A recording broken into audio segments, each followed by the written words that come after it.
الحمد لله رب العالمين نحمده ونستعينه ونستهديه ونستغفره ونعوذ بالله من شرور أنفسنا ومن سيئات أعمالنا من يهد الله فلا مضل له ومن يضلل فلن تجد له وليا مرشدا أشهد أن لا إله إلا الله وحده لا شريك له وأشهد أن محمدا عبده ورسوله اللهم صل وسلم وبارك على محمد وعلى آله وأصحابه أجمعين اللهم رب اشرح لي صدري ويسر لي أمري واحلل عقدة من لساني يفقهوا قولي ولا حول ولا قوة إلا بالله العلي العظيم اللهم لا سهل إلا ما جعلته سهلا وأنت تجعل الحزن إن شئت السهلا ربي يسر ولا تعسر وأتمم بالخير أما بعد. Nabi Musa alaihissalam. Jadi Nabi Musa ni sebahagian daripada Nabi Ulul Azmi. Maknanya Nabi yang paling banyak menerima cubaan yang berat di dalam dakwah mereka mengajak manusia kepada Allah Subhanahu wa taala. Nabi Musa alaihissalam juga menghadapi ujian yang hebat dalam dakwah yang dibawa oleh baginda. Kisah Nabi Musa AS menghadapi Fir'aun kerap kali disebutkan dalam Al-Quran dengan berbagai-bagai bentuk dan usul. Baginda AS juga menghadapi karenah yang ditunjukkan oleh masyarakat Bani Israel yang berjaya diselamatkan baginda daripada tekanan dan penindasan yang dilakukan oleh Fir'aun. Nabi Musa AS sendiri telah diburu oleh Fir'aun semenjak baginda AS berada di dalam perut ibunya lagi. Ketika kerajaan Fir'aun mengeluarkan undang-undang supaya membunuh setiap bayi lelaki yang dilahirkan supaya Nabi Musa AS tidak dilahirkan ke bumi yang akan mencabar kerajaannya. Jadi maknanya bila Fir'aun dia dapat maklumat daripada ahli sihir dia, pembesar-pembesar dia, menteri-menteri dia, bahawa akan lahir daripada kalangan bayi daripada kalangan Bani Israel ini akan meruntuhkan, akan menjatuhkan, menumbangkan kerajaan dia. Lalu diarahkan supaya setiap bayi yang dilahirkan di Mesir semuanya dibunuh. Lahir saja bunuh, lahir saja bunuh. Kerana dia takut. Sehebat-hebat Fir'aun, sebengking-bengking, segarang-garang Fir'aun, segedebe-debe Fir'aun ni, dia takut juga. Dia takut kepada seorang manusia, individu yang disebut sebagai Nabi Musa alaihissalam. Kerana Nabi Musa akan menggugat kerajaan dia yang besar. Semua rakyat takut tunduk kepada Fir'aun. Kerana Fir'aun ini bersikap kejam. Banyak tempat yang Allah Ta'ala sebut tentang perangai Fir'aun, dan juga Allah Ta'ala sebut tentang bagaimana dia menentang perjuangan yang disampaikan oleh Nabi Musa. Allah Ta'ala sebut dalam surah Al-Baqarah, Allah Ta'ala sebut dalam surah Taha, Allah Ta'ala sebut dalam juzuk yang ke-9 surah Al-A'raf, dan berbagai-bagai surah cerita antara Musa dengan Fir'aun. Jadi maknanya apabila dia mengetahui dia kerajaan dia akan digugat oleh Musa ini, lalu dia memerintahkan supaya setiap bayi daripada kalangan Bani Israel itu bila dilahirkan dibunuh, dan mengikut riwayatnya ribu-ribu, bahkan puluh ribu dia bunuh dengan begitu kejam. Okey, terus firman Allah Subhanahu wa taala, a'udzu billahi minasyaitonir rajim, wa idh najaynakum min ali fir'auna yasumunakum su'al 'adzab yudhabbihuna abna'akum wa yastahyuna nisa'akum wa fi dzalikum bala'un min rabbikum 'adzim. Wa idh najaynakum, dan ketika kami telah menyelamatkan kamu. Kamu di sini siapa dia? Iaitu Bani Israel. Sedangkan ayat ni diturunkan, ni cerita Bani Israel, Nabi Musa dengan Fir'aun kan. Sedangkan ayat ini Allah Subhanahu wa taala turunkan kepada Nabi Muhammad sallallahu alaihi wasallam. Ini tujuan Allah Taala sebut macam tu, nak bagi peringatan, pengajaran kepada orang Yahudi di zaman Rasulullah sallallahu alaihi wasallam. Kami telah menyelamatkan kamu, maknanya nenek moyang kamu. Min ali Fir'aun, daripada ahli Fir'aun ni tentera Fir'aun ataupun pengikut-pengikut Fir'aun. Yasumunakum, mereka mengenakan, menimpakan akan kamu di sini macam kita sebut tadi, maknanya nenek moyang kamu. Su'al azab, seburuk-buruk azab. Bagaimana keadaan, gambaran kedudukan seburuk-buruk azab yang ditimpakan, yang dikenakan oleh Fir'aun dan juga pengikut-pengikut dia. Yuzabbihuna abna'akum wa yastahyuna nisa'akum, mereka menyembelih anak-anak lelaki kamu dan juga membiarkan hidup anak-anak perempuan kamu. Jadi perempuan dia tak takutlah, sebab ahli sihir bagi tahu yang akan menggugat kerajaan dia adalah lelaki. Seorang bayi laki-laki apabila dia besar nanti, dewasa nanti, dia akan menggugat kerajaan kamu. Tak sebut perempuan, lalu perempuan dibiarkan hidup. Allah Ta'ala sebut dalam ayat ni dalam bentuk apa dia? Wazat bina apa tu, yuzabbihu tu, dalam bentuk bina takfir, menunjukkan banyak kali sembelih. Sari-sari Firaun dengan tentera dia menyembelih anak-anak lelaki ni dengan satu jumlah, satu bilangan yang sangat banyak. Mereka menyembelih anak-anak lelaki kamu dan membiarkan hidup anak-anak perempuan kamu. Wa fi dzalikum, pada yang demikian itu, bala'um, satu musibah, suatu ujian, suatu azab yang sangat dahsyat, min rabbikum, daripada Tuhan kamu. Yang bunuh anak-anak lelaki ni siapa dia? Firaun dengan tentera dia kan. Kenapa dia kata min rabbikum? Dia tak kata bala'um min Firaun. Ancaman itu, kejahatan itu, kezaliman itu daripada Firaun, bukan daripada Allah. Sebab apa? Semua tak tahu ya? Tahu ke tak tahu? Yang sembelih tu siapa dia? Firaun dengan tentera dia kan? Bukan Allah Ta'ala. Kenapa dia kata bala'um min rabbikum? Satu ujian, satu musibah, bala daripada Tuhan kamu. Sebab sesuatu perancangan jahat yang dilakukan oleh manusia tidak akan berhasil tanpa kebenaran daripada Allah Subhanahu wa Ta'ala, tanpa keizinan daripada Allah. Sebagaimana yang Allah Ta'ala sebut tentang apa dia? Masalah sihir kan? Sihir ni memang boleh berlaku. Zaman Nabi ada, zaman Nabi Sulaiman pun ada. Sihir ni buat naya ke orang. Di antara bentuknya sekarang ni dikenali dengan apa? Dengan santau kan? Bagi orang sakit, orang muntah, orang menderita sengsara, guna ilmu sihir.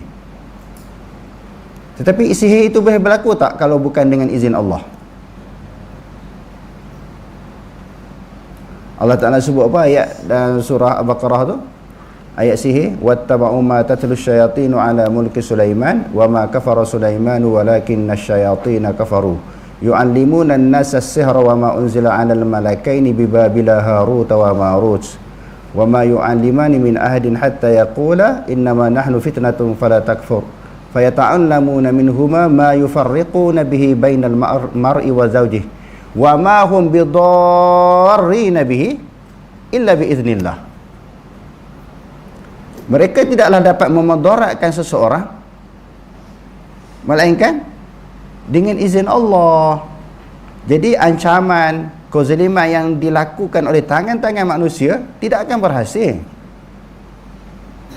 kalau sekiranya Allah Subhanahu wa Ta'ala tak izinkan, Allah Ta'ala tak perkenankan. Sebab tu dia kata walaupun si Firaun yang membunuh, atas Allah Ta'ala izin dapat. Kalau Allah Ta'ala tak izin, tak dapat. Jadi timbul pula persoalan, kenapa Allah Ta'ala izin? Allah Ta'ala ni dia bersifat dengan adil. Kamu minta baik, dapat baik. Kamu minta jahat, dia izin jahat. Hukum dunia dia tak kira. Sebab tu dia ada mahkamah satu lagi di akhirat. Hukum dunia, orang nak buat baik ke, nak buat jahat ke, dia bukan satu keputusan yang muktamad. Walaupun ada mahkamah dalam dunia kan, seluruh dunia ada mahkamah kan untuk membicarakan kesalahan-kesalahan yang dilakukan oleh manusia. Tapi besok kena bicara sekali lagi. Tak selesai, tak habis oh. Sebab itu Nabi Musa bila dia diberi ancaman oleh Firaun kan, Firaun ni dia nak apa, dia bila amanna bi rabbi Musa wa Harun, bila dia kalah sihir, ahli sihir Firaun tu kalah, lalu pengikut Firaun ni beriman kepada Tuhan Nabi Musa dan Tuhan Nabi Harun. Dah nampak Firaun kalah, jadi dia nampaklah kebenaran itu berpihak kepada Nabi Musa dan juga Nabi Harun. Lalu Firaun menghukumkan mereka dengan memotong tangan dan kaki. Potong tangan kanan dan secara berselang kaki kiri. Kalau potong tangan kiri, kaki kanan. Lalu pengikut-pengikut yang Firaun yang telah beriman menyebut, faqdi ma anta qadin, innama taqdi hazihil hayatad dunya. Hukumlah kerana kamu boleh berhukum. Tetapi hukuman yang kamu jatuhkan itu hanyalah hukuman di dunia. Mahkamah di dunia, keputusan di dunia. Tetapi ada lagi satu hukuman di akhirat. Jadi kembali kepada apa yang kita bangkitkan ini, segala kejahatan Allah Ta'ala kalau orang minta dia bagi. Bukan kata bila minta baik dapat, minta jahat dia tak bagi, tak. Itu kamu nak. Sebab manusia diberi pilihan, disuruh ikhtiar. Sebab tu kita dah mengaji apa dia qada qadar bab akidah ni kan. Maknanya walaupun Allah Ta'ala menentukan, Allah menentukan berdasarkan kepada pilihan. Sebab itu yang kamu pilih. Pilih baik, dapat baik. Pilih jahat, dapat jahat. Okey. Sebagai contohnya, dua makanan terhidang di hadapan kita. Makanan yang halal dan haram. Jadi kita pilih yang mana? Kalau kita pilih yang halal, Allah Ta'ala izin kepada kita menyentuh, kita mengambil makanan yang halal. Tapi kalau kita ambil yang haram, Allah Ta'ala izin juga. Tapi kamu terima di akhirat besok. Bukan kata bila nak ambil benda haram tu tangan jadi kudung ke, jadi dia apa? Stroke ke, tak boleh angkat tangan. Tak boleh nak ambil. Kalau benda haram, Allah Ta'ala halang. Tak, dia adil. Ini sebahagian daripada sifat keadilan Allah. Kamu minta apa semua dia bagi. Firaun nak buat jahat, dia bagi. Dia izin. Sebab tu dia kata bala ummi rabbikum. Bala ujian daripada Tuhan. Kerana Allah Ta'ala izin. Macam sihir tadi. Kalau Allah Ta'ala tak izin jadi tak? Taubat tak jadi. Sebab itu akidah kita kena kuat. Pergantungan kita dengan Allah Ta'ala kena kuat. Sesuatu yang akan berlaku atas dunia ni tanpa izin Allah, dia tak akan berlaku. Qul lan yusibana illa ma qad kataballahu lana. Tidak akan berlaku satu musibah melainkan sesuatu yang telah ditetapkan oleh Allah Subhanahu wa Ta'ala kepada kita. Jadi Allah Ta'ala sebut dalam ayat ini satu ujian yang sangat besar, menyebabkan sebilangan besar bayi-bayi daripada kalangan Bani Israel itu dibunuh, disembelih dengan begitu kejam. Okey, terus. Tetapi Allah Subhanahu wa Ta'ala mentakdirkan Nabi Musa AS dibesarkan di istana Fir'aun sehingga ke usia mudanya. Jadi perancangan Allah kan. Allah Ta'ala sebut wa yamkuruna wa yamkurullah wallahu khairul makirin. Manusia merancang, Allah Ta'ala merancang. Tetapi perancangan Allah Ta'ala sebaik-baik perancangan. Sebab itu al-kaidu, al-makru, al-istihza'u yang kita sebut ni sebahagian daripada sifat Allah. Maknanya sifat tipu daya. Orang kata ini nak menyamakan Allah. Tak, memang sebut ayat dalam Quran. Tapi perancangan tipu daya Allah dengan makhluk sudah tentu tak sama. Tapi sifat tipu daya itu ada. Jadi Firaun ni tujuan dia buat macam tu, sembelih semua anak-anak lelaki daripada kalangan Bani Israel ini supaya tak hidup seorang pun. Tiba-tiba Allah Ta'ala takdirkan Nabi Musa boleh hidup. Bahkan dibela di dalam, dipelihara, dijaga, dibela, diasuh di dalam istana dia. Orang hak dia nak bunuh tadi, orang yang dia takut, bimbang, khawatir yang akan meruntuhkan kerajaan dia. Ini adalah satu perancangan, penyusunan daripada Allah. Okey, terus. Bagi dia diburu lagi sehingga terpaksa melarikan diri ke Midian beberapa tahun lamanya. Firman Allah Subhanahu wa Ta'ala, a'udzubillahi minasyaitonir rajim. إذ أوحينا إلى أمك ما يوحى أن اقذفيه بالتابوت فاقذفيه في اليم فليلقه اليم بالساحل يأخذه عدو لي وعدو له وألقيت عليك محبة مني ولتصنع على عيني إذ تمشي أختك فتقول هل أدلكم على من يكفله فرجعناك إلى أمك كي تقر عينها ولا تحزن وقتلت نفسا فنجيناك من الغم وفتناك فتونا فلبثت سنين في أهل مدين ثم جئت على قدري يا موسى واصطنعتك لنفسي إذ أوحينا, ketika kami telah wahyukan, ila ummika, kepada ibu engkau, ma yuha, sesuatu yang diwahyukan. Di antara bentuk perancangan Allah, penjagaan dan pemeliharaan Allah Subhanahu wa taala kepada Nabi Musa ini, sebab Allah Taala dia nak lantik Nabi Musa menjadi nabi lagi rasul, mengajak manusia supaya beriman kepada Allah. Jadi sudah tentu individu-individu yang dilantik itu dijaga, dipelihara oleh Allah. Semua nabi-nabi macam tu kan. Wallahu ya'simuka minan nas. Kepada Nabi Muhammad Allah Taala kata wallahu ya'simuka minan nas. Allah Taala memelihara, mengawasi, menjaga kamu daripada ancaman manusia. Dia kata Allah Subhanahu wa taala menyebut, kami telah wahyukan kepada ibu engkau sesuatu yang diwahyukan, adikzifihi fit tabut, hendaklah kamu letakkan Musa ini setelah dilahirkan, fit tabut maknanya di dalam peti ataupun di dalam kotak. Setelah lahir letak dalam peti. Dalam ayat yang lain Allah Taala menyebut pula, setelah lahir itu bagi susu dulu, bagi dia minum susu sampai kenyang dulu. Wa auhayna ila ummi Musa an ardi'ih, kami telah wahyukan kepada ibu Nabi Musa supaya dia menyusukan akan Musa.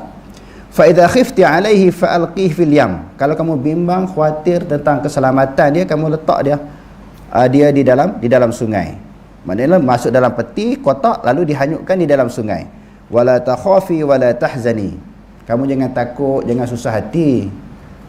Tak takut apa? Anak dia siapa nak jaga? Tak dalam peti, bayi yang baru dilahirkan, letak dalam sungai.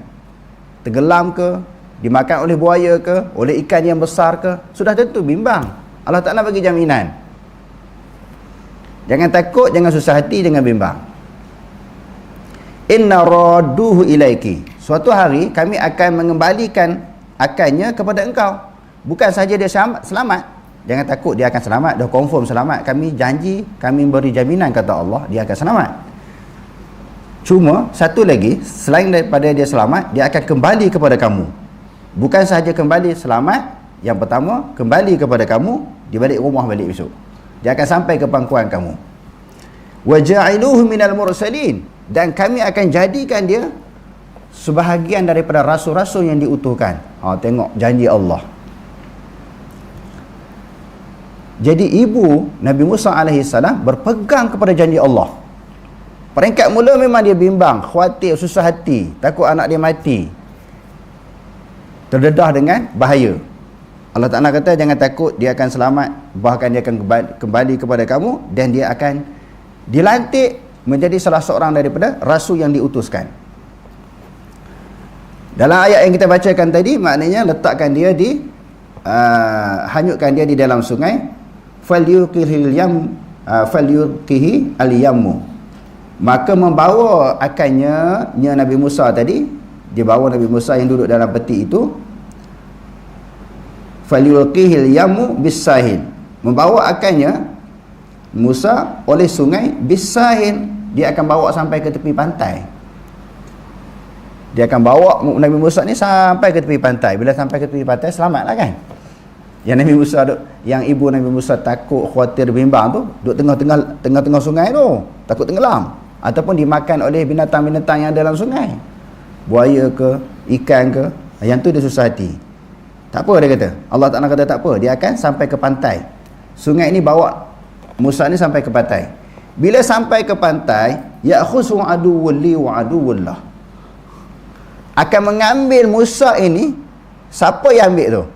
Musuh aku dan musuh Musa. Yang akan ambil dia, orang yang ambil ni adalah musuh aku dan musuh Musa. Siapa dia? Secerdik-cerdik Firaun akhirnya kena tipu. Dengan perancangan Allah Ta'ala, dia bela pula budak ni sampai ke besar. Dah besar ni lawan dia pula, gugat kerajaan dia. Sebelum ni memang dia arahkan bunuh semua anak-anak lelaki daripada kalangan Bani Israel apabila dilahirkan. Dia kata akan ambil Musa ini oleh musuhku dan musuhnya, musuh Musa juga, iaitu Firaun. Wa alqaitu alaika mahabbatan minni, aku akan campakkan atas kau kasih sayang orang daripadaku. Berikut ceritanya di dalam kitab-kitab sirah dan kitab-kitab tafsir, di antaranya di dalam kitab Qisasun Nabiyyin yang dikarang oleh Maulana Abu Hasan Ali An-Nadawi. Orang tengok Nabi Musa ni masa dia baby lagi, masa dia bayi, masa dia kecil lagi, semua orang sayang kat dia. Hatta isteri Firaun nak cekik, nak bunuh sebelah, sebab dia susah hati, tahan ni Musa. Hak dia duk cari selama ni, tahan ni. Isteri dia kata jangan bunuh. Dia jadi anak angkat kita. Atau dia jadi khodam istana. Kenapa kamu nak bunuh dia? Dia budak lagi. Tengok secerdik-cerdik Firaun ni, dia tertipu. Isteri Firaun kata jangan bunuh dia. Allah Ta'ala campurkan kasih sayang orang kepada kamu minni, maknanya dengan arahanku, dengan perintahku, dengan takdir aku, dengan ketentuanku. Litusna'a ala aini, supaya diasuh Nabi Musa itu di atas penguasaanku. Dibesarkan dalam istana Firaun berdasarkan pada pemantauan Allah. Allah Ta'ala pantau, tak boleh nak buat naya kat dia, tak boleh nak mencederakan dia. Tak ada siapa pun yang mampu, yang boleh nak melakukan sesuatu kejahatan kepada Nabi Musa, walaupun duduk dalam istana musuh. Kalau Allah Ta'ala jaga-jaga, tengok, ini kuasa Allah Ta'ala. Aku tidak senanglah dia nak melakukan sesuatu kejahatan kepada Nabi Musa.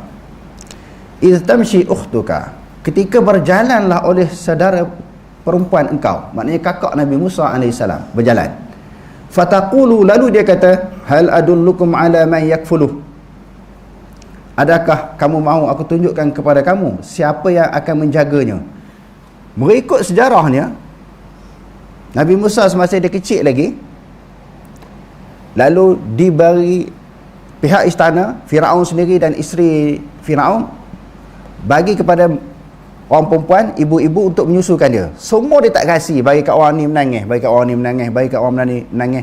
Hari pertama menangis, hari yang kedua menangis, hari yang ketiga menangis. Jadi pihak istana ni jadi geger habis, jadi riuh rendah, membincangkan satu isu je. Budak ni tak nak susu dengan orang, dia tak kasih, habis. Masa tu orang tak fikirkan masalah-masalah lain. Sepatutnya dalam istana dia fikir masalah negara, fikir masalah kerajaan Mesir tu. Isu tu semua terpadam, lenyap dengan seorang bayi. Hari-hari dia bincang isu dia. Kalau tak, hari pertama dia tak makan, takut lapar budak ni. Hari kedua kot dia nak minum, tak minum. Hari yang ketiga pun tak minum. Sebab semua ibu-ibu yang ada yang maknanya menyusu secara percuma, ada yang menyusu secara bayaran, yang dibayar oleh pihak istana, semua dia menangis, tak kasih, dia tak nak.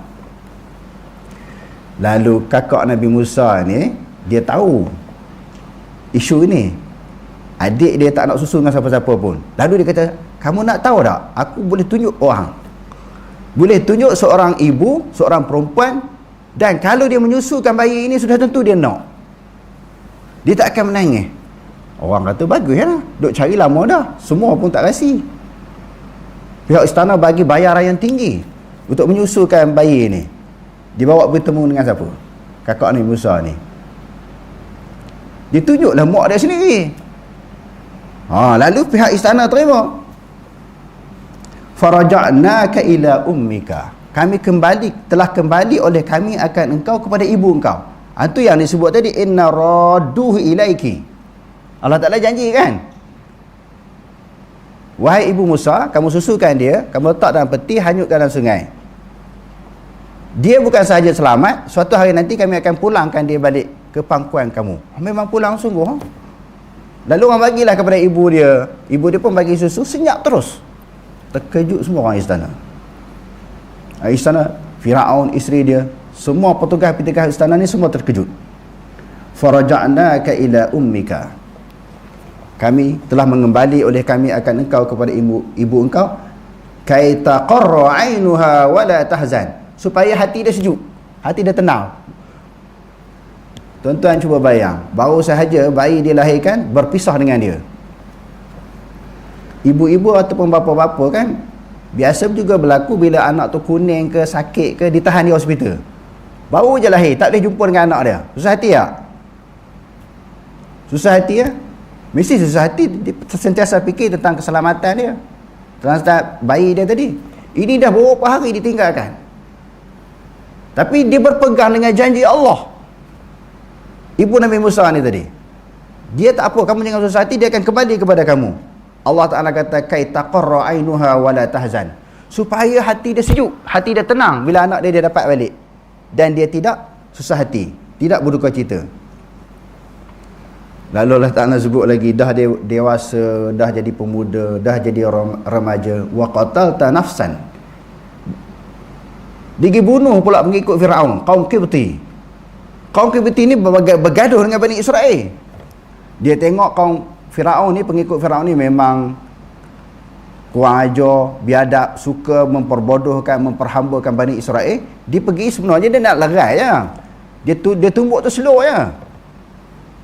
Dia tumbuk kena mati. Tu yang Allah Ta'ala kata wa qatalta nafsan, kamu telah membunuhkan seorang manusia. Kan ada hadis kan di akhirat nanti, orang jumpa Nabi Adam, Nabi Idris, Nuh, Saleh supaya cepatkan hisap kan. Semua Nabi-Nabi bagi alasan mereka ada salah. Semalam Nabi apa? Nabi Ibrahim, dia kata dia salah juga kan. Dia kata dia tipu, dia ini sakim, dia kata dia sakit, padahal ni tak sakit. Dia ada perancangan, dia ada satu perancangan untuk dia nak hancurkan berhala. Nabi Musa pun bila diminta doa supaya doa pada Allah Ta'ala di akhirat, dia tak nak, dia malu. Sebab dia rasa dia ada salah. Apa salah Nabi Musa? Di antara perasaan salah yang menghantui dia, kerana dia pernah bunuh Bani Israel. Mana boleh seorang Nabi bunuh orang tanpa alasan yang kukuh, kecuali di dalam peperangan. Ditumbuk-tumbuk mati. Orang dulu-dulu nak ambil ilmu kuat kan, nak angkat sesuatu sebut Ya Ali, Ya Musa kan. Sebab apa? Dengar ceritanya, Nabi Musa dengan pada Sayyidina Ali ni memang orang yang sangat handal lah, orang yang hebat.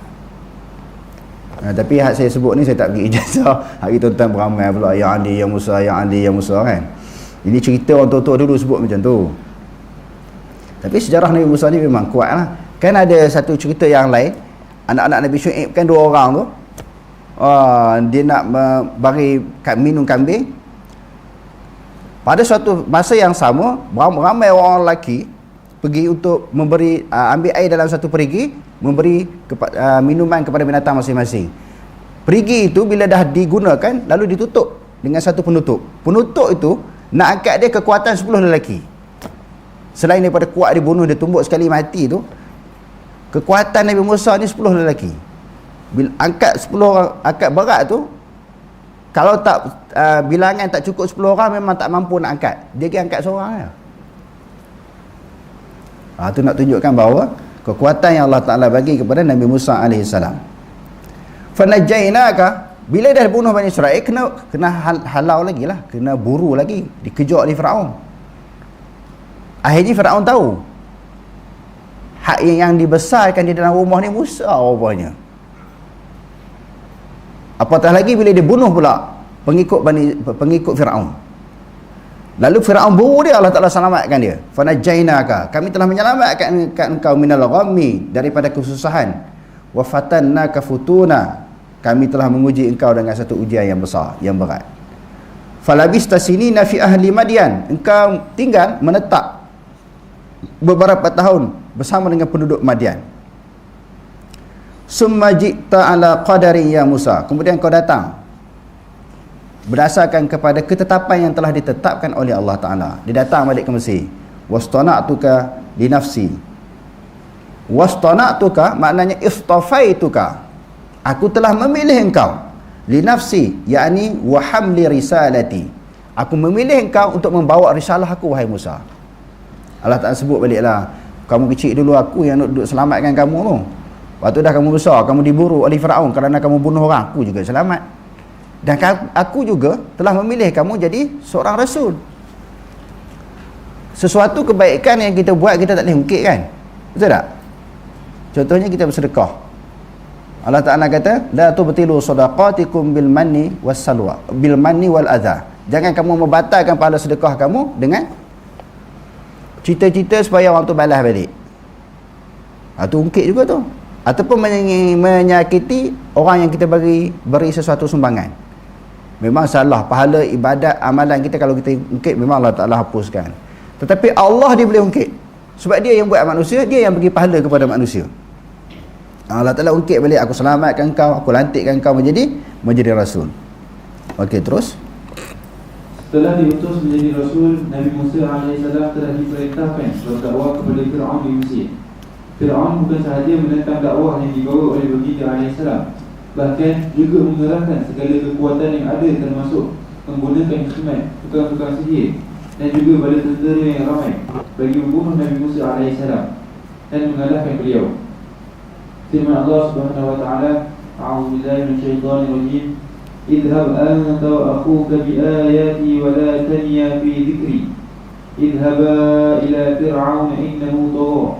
Faqula lahu qawlan layyinan la'allahu yatadhakkaru aw yakhsha. Okey, idhhab anta wa akhuka. Dia ada ayat Quran, dia kata idhhaba, dua orang kan. Yang ni dia kata idhhab seorang, wa anta. Anta wa akhuka, dua orang jugalah. Ada ayat dia sebut izhaba sahaja. Pergilah olehmu wahai Musa dan Harun. Ayat ini dua orang juga, izhab anta. Pergilah oleh kamu wa akhuka, dan saudara engkau. Siapa dia? Saudara Nabi Musa AS, Harun kan. Bi ayati, dengan ayat-ayatku. Tanda ayat maknanya tanda-tanda kebesaranku. Wala taniya fi zikri, jangan kamu lalai daripada mengingatiku. Allah Ta'ala bagi nasihat, bagi peringatan. Nak pergi berdakwah ni sentiasa kena ingat Allah, dengan lalai. Lebih-lebih lagi nak bertemu dengan musuh-musuh Allah. Sebab yang pegang hati manusia ni adalah Allah. Musuh kamu hebat macam mana pun, kalau Allah Ta'ala tak izin untuk melakukan kejahatan, tak dapat. Macam kita sebutkan tadi, Firaun ni memang handai lah, gedebel, samsing, zalim. Tapi jangan, ketika kamu pergi bertemu dengan Firaun, jangan lupa, jangan lalai daripada selalu ingat kat aku. Bila ingat kepada Allah Subhanahu wa taala, Allah Subhanahu wa taala akan mendatangkan bantuan dan juga pertolongan. Idhhaba ila fir'auna innahu tagha.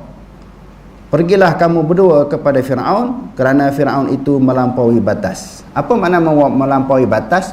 Melampaui sempadan ketetapan hukum yang telah ditetapkan oleh Allah Subhanahu wa taala. Faqula, maka hendaklah kamu berdua berkata, lahu baginya, bagi Firaun, qaulan layyinan, perkataan yang lemah lembut. Walaupun dia kafir, walaupun dia zalim, walaupun dia jahat, cakap perkataan yang lemah lembut. La'allahu yatazakkaru aw yakhsha, mudah-mudahan dia akan ingat ataupun dia takut. Ayat ni lah menjadi dalil orang-orang sebahagian daripada pendakwah, ahli-ahli usrah. Saya selalu ulang 2-3 hari ni, ahli-ahli usrah. Sebab ahli usrah ni dia dapat ilmu Islam daripada usrah, bukan mengaji. Esok dah jadi ahli-ahli usrah ni dah 5 tahun masuk usrah, jadi nakib. Bila dia nakik, dia pun ceritalah ilmu yang dia dapat tu sampai kepada ahli-ahli yang lain pula. Dia bukan mengaji pun.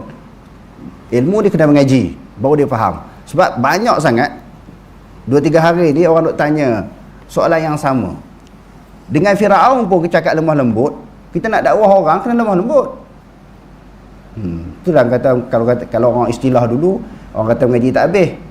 Kalau mengaji, baca Quran, baca tak habis. Dia peringkat pertama, itu pendekatan dia.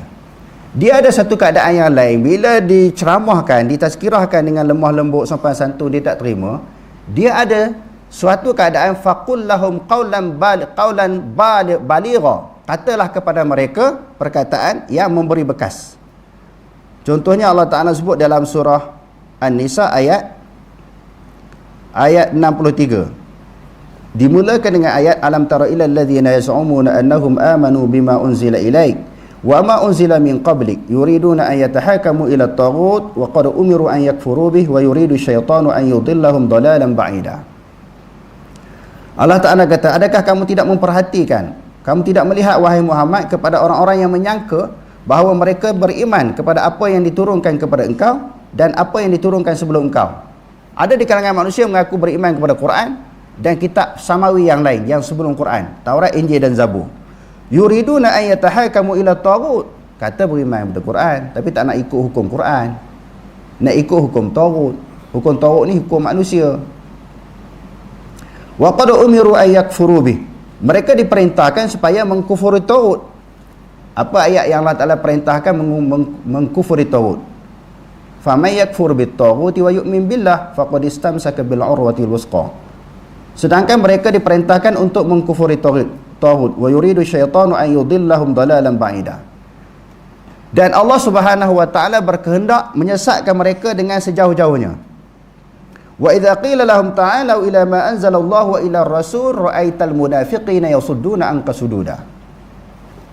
Allah Ta'ala kata ada satu golongan, bila kamu ajak kembali kepada hukum Allah, hukum dalam Quran dan hukum Rasul, manusia itu menghalang manusia daripada menghampiri kamu, mendekati kamu dengan sejauh-jauhnya. Jangan dekat dengan pokok-pokok ni.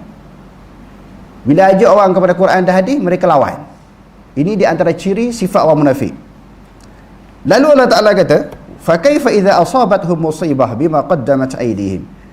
Bagaimana apabila telah menimpa akan mereka oleh musibah, sesuatu yang dilakukan oleh tangan-tangan mereka, summa ja'uka yahlifuna billahi in aradna illa ihsanan wa tawfiqa. Orang munafik zaman Nabi, bila dia kena musibah, kena bala, dia pergi jumpa Nabi supaya Nabi berdoa. Kalau dalam keadaan aman, dia lawan Nabi. Bila dia terdesak, tersepit, dia berbaik-baik dengan Nabi. Lalu Allah Ta'ala kata, ulaika alladzina ya'lamullahu ma fi qulubihim. Mereka lah orang-orang yang Allah Ta'ala tahu di dalam hati mereka. Fa'arid anhum, berpalinglah daripada mereka. Wa'izhum, berilah peringatan kepada mereka. Wa qul lahum fi anfusihim qawlan baligha, katalah pada diri mereka suatu perkataan yang boleh memberi bekas di dalam hati. Maknanya bagi sakit hati. Ni kena beritahu orang Islam ni, nak berdakwah kena ikut Quran. Dia ada keadaan kita cakap lemah lembut, tapi tak berdegih, tak berganjak, tak ada kesan, tak ada perubahan. Dia kerana ada di kalangan manusia ni lemah lembut, dia tak ada kesan pada diri dia. Dia tak heran, tidak menyentuh hati dia. Tapi kalau kita tibai, masa tu baru dia terkedu. Keadaan yang kedua, kita boleh cakap kasar. Dan Nabi SAW bukan semua keadaan dia bercakap dengan suara keadaan lemah lembut, tidak.